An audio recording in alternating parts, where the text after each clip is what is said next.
எல்லாருக்கும் வணக்கம். நான் ஹரிஸ் மாறன். 1959ஆம் ஆண்டு பிப்ரவரி 2ஆம் தேதி ரஷ்யாவில் இருக்க ஒரு மலைத்தொடர் கடும் குளிரில் உறைஞ்சிருந்துச்சு. அந்த மலைப்பகுதியை கடந்து போகிறதுக்காக ஒரு ஹைக்கர்ஸ் குழு அதை ஆய்வு பண்ணுறதுக்கு ஒரு சவாலான பயணத்தை மேற்கொள்கிறாங்க. அந்த குழுவில் சைபீரியாவோட கடுமையான காட்டுப்பகுதிகளை நல்லா தெரிஞ்ச அனுபவம் உள்ள 9 ஆண்களும் பெண்களும் இருந்தாங்க. ஆனால் அவங்களோட அந்த சாகச பயணம்தான் அவங்களோட கடைசி பயணமாக மாறுனுச்சு.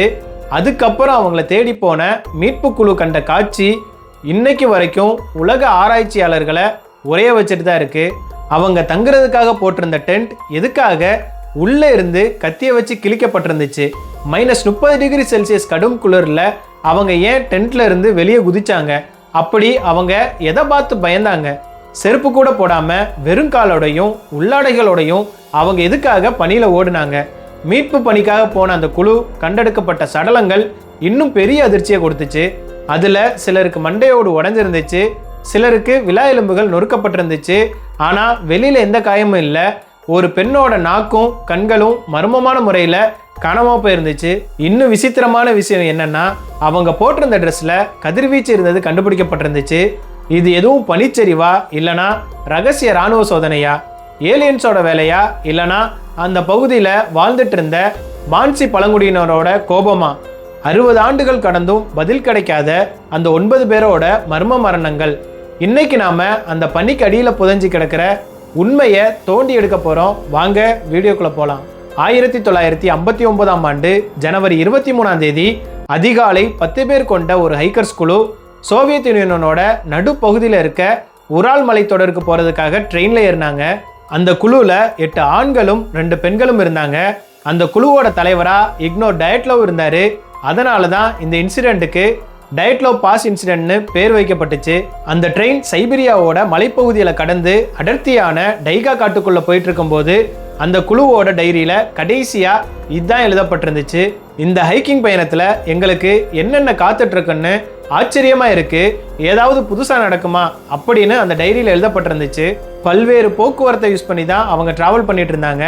ஃபர்ஸ்ட் பஸ்ஸு, அப்புறம் லாரி, அதுக்கப்புறம் குதிரை வண்டி, அதுக்கப்புறம் கடைசியில் அவங்க நடந்து போனாங்க. ஜனவரி 28ஆம் தேதி அந்த குழுவில் இருந்த யூரி யுடினுக்கு உடல்நிலை சரியில்லாமல் போகுது. அதனால அவர் திரும்பி போக முடிவு பண்ணாரு. மீதி இருந்த 9 பேரும் அவங்களோட திட்டப்படி பயணத்தை தொடர்ந்தாங்க. அவங்க பிரிஞ்சு போறதுக்கு முன்னாடி எடுத்த போட்டோஸ் தான் இப்போ நீங்க பார்த்துட்டு இருக்கீங்க. யூரி அவரோட நண்பர்களை உயிரோட கடைசியா பார்த்த தருணமும் அதான். அந்த குழு பனியால மூடப்பட்டிருந்த அந்த வனப்பகுதியில அவங்களோட பயணத்தை தொடர்ந்தாங்க.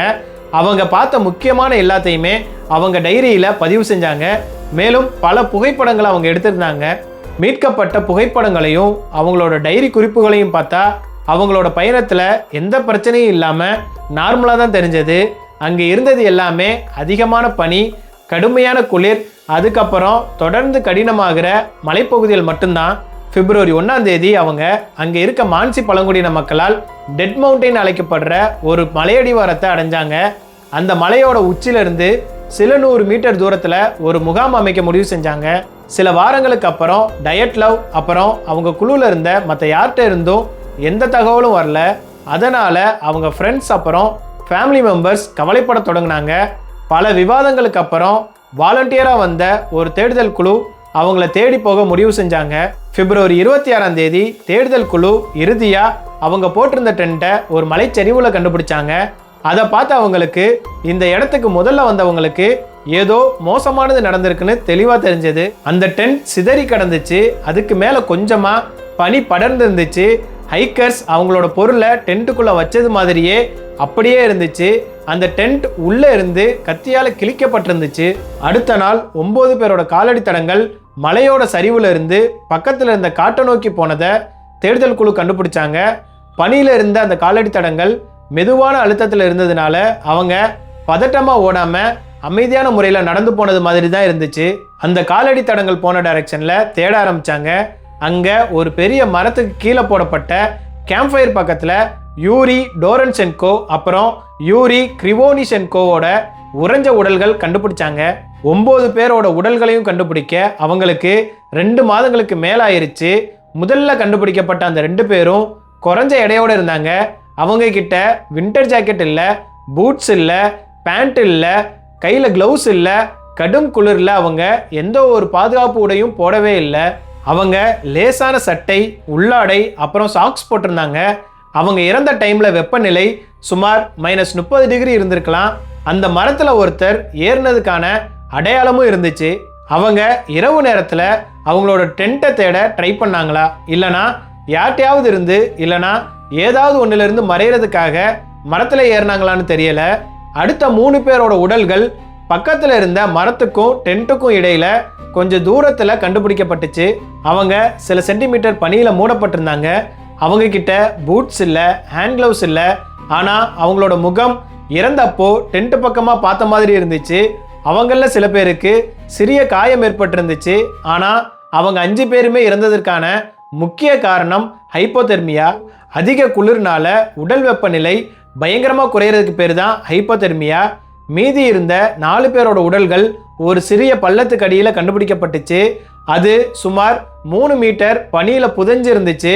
அந்த இடம் மரத்தில் இருந்து சுமார் 75 மீட்டர் தூரத்தில் இருந்துச்சு. அந்த 4 பேருக்கும் கடுமையான காயங்கள் இருந்துச்சு.